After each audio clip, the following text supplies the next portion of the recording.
Oh. Ladies and gentlemen, it's time for our sports segment. And Mark is drinking wine. Look at that. It is time. It is And time his for bow tie. Mark got his suit and jacket on and everything. Yeah, can I finish introducing our esteemed co-host, ladies and gentlemen? He is known all the way around the world. He is the premier sports analyst, especially for the Dallas Cowboys. Ladies and gentlemen, we would like to present to you Mark Holmes. Hey man, I have to give a toast to our Dallas Cowboys because nobody out there, other than maybe Joe Boo, thought they would be here where we are right now. 11-1, So all I can say is, how about them Cowboys? How about them Cowboys? Wait a minute. Who else lost this week? All the NFC East. Everybody in the NFC East. Oh, okay, and they're all in turmoil, to be quite honest. Right, all right. Okay, I'm just checking. Okay, cool.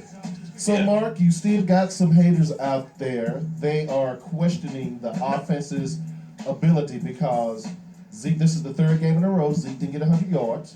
They're non-believers. And they were saying that Zach was a tad bit off on his on his passes.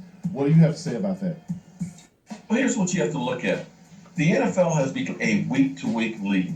I mean, how many times have we seen Seattle look like dog do and then all of a sudden look good another game? And what people aren't taking into account is the Dallas Cowboys actually played 4 games in 19 days. We're talking about playing the Pittsburgh Steelers, one of the better offenses in the NFL, turning around and then playing the Ravens, one of the best defenses in the NFL, turning around 4 days later playing the Redskins, which are the number 2 rated offense in the NFL, and then a week later playing in Minnesota against the number 1 ranked defense. So guess what? You got 4 teams, 2 of which should be in the playoffs, that are all good teams. You're not going to play perfect every game. I dare say that they might have been a little bit tired from that competition. Did you get those emails that I forwarded to you from the accounts? One I know was, is Sean Lee a future Hall of Famer? Well, I tell you what, if he has a couple of seasons more like this one, he definitely could be because he's quietly been one of the leading tacklers in the NFL, and he has been playing lights out this season. But he needs to have more years like that in order to get there. Unfortunately, the first half of his career ended up being injured a lot. All right, and the other question was, your homeboy Randy Gregory can't stop getting high. Is there any trade value for him whatsoever? No. You couldn't get a ham sandwich for brother right now. No, seriously, because right now he's in limbo, and basically the same thing that just happened to our linebacker, Orlando McClain, is he'll be suspended for all next year. Nobody's going to trade anything for a guy that they know can't play next year. It's just not going to happen. I just do not I think it's understand. time to cut your losses. I just do not understand how you could be paid millions of dollars, or at least a lot of money, and just not get high. Yes, you can. That was another guy that came in the league that did the same thing. Who? Right. Oh, well. Yeah. Q Williams did. I mean, he lost millions. He basically played for free for a couple of years for Miami and things. You know, and unfortunately, we're not only talking about the money he has on his contract. We're talking about the money he would have gotten when he got drafted, because being drafted in the second round, his contract was only for like $4 million. He would have had about a $15 to $20 million contract had he been a top 10. So having to the people who've had drug problems before, money don't mean anything. It's just getting high, and that's where he is right now. And I hope he can get some real help. So next we have the Giants. What do you see that may be problematic for the Cowboys? Well, here's the thing. I tell you what. You Giants fans out there, all you trolls that have been following on my Facebook last week talking smack, I haven't heard from you since yesterday. Now, see, the Giants, everybody's been talking about their 6-game winning streak, but most of it's again against inferior talent. Their offensive line is suspect. Eli is a turnover machine, and their defense really isn't that great. If the Dallas Cowboys play their game, they will be fine at stomping them in the ground. So do you expect big yardage? And not only that, the way it breaks down, if the Cowboys win the next 2 games, they will essentially wrapped up the division title. Yes. If they beat the Giants, they wrap up the division. Okay, and they win the next game, they should be for the whole NFC, right? Right. And actually, I think if Seattle ends up losing and the Cowboys win, I think we end up having home field. I may be wrong on that, but I think that's how the numbers will work out. So when does Romo get any playing time? Well, here's my Does he need any? Well, no, I'm saying because... No. Okay, that whole thing of resting guys, if you remember how the Colts used to always do that, And everybody keeps saying, well, if we wrap it up, we got to start playing Tony Romo. So you're going to take the guys that you have that have been playing, that are young guys and should be able to stay healthy, and you're going to rest them for about 4 or 5 weeks and think that they're going to be able to come out and turn it all on? No, you don't do that. You still keep playing the win. So you don't agree with the whole sit them out and let them rest and when you look at how they came out from the bye week, they were slow, and it took them, a half of football before they really got it in gear. That is true. If they ended up having a couple of weeks off and then have to go out and play, it's not the same thing.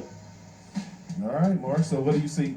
What do you say about the defense? They still have us ranked like number 22 in the league or something like that? Well, you'll see us starting to move up because we're not playing that top competition and things. I think the Giants are going to end up doing really, really well this week coming up. I think you're going to do well against Tampa Bay as well. But here's the thing that I'm so excited about. In the NFL, it's not only about being the best team. You also have to have some luck, and you have to have the ball bounce your way from time to time. And you just have to play teams at the right time.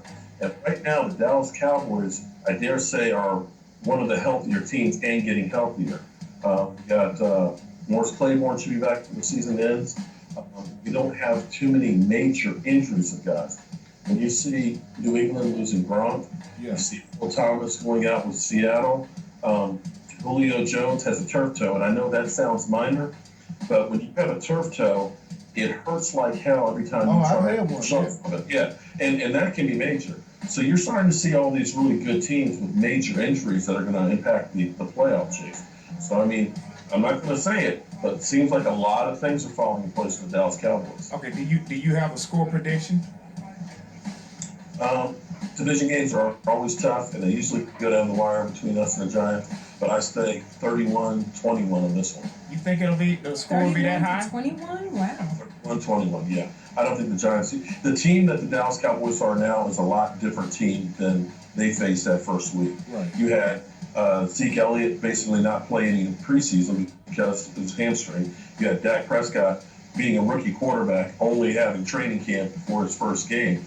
And this team has gelled together. He's now got a repertoire with Dez Bryant downfield. The whole relationship with Cole Beasley.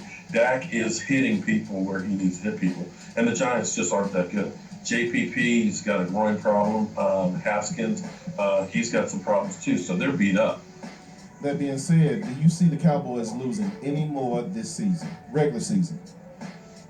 It's possible, but it just depends on if they end up resting players. If they play their games with the teams that they have left, we're talking about Detroit, Tampa Bay, Giants, and the Eagles, they're really not that tough of games. The Lions would be the one that I would say probably could be a loss. The Lions of Tampa Bay. The Lions. I think the Lions are a better team than Tampa Bay.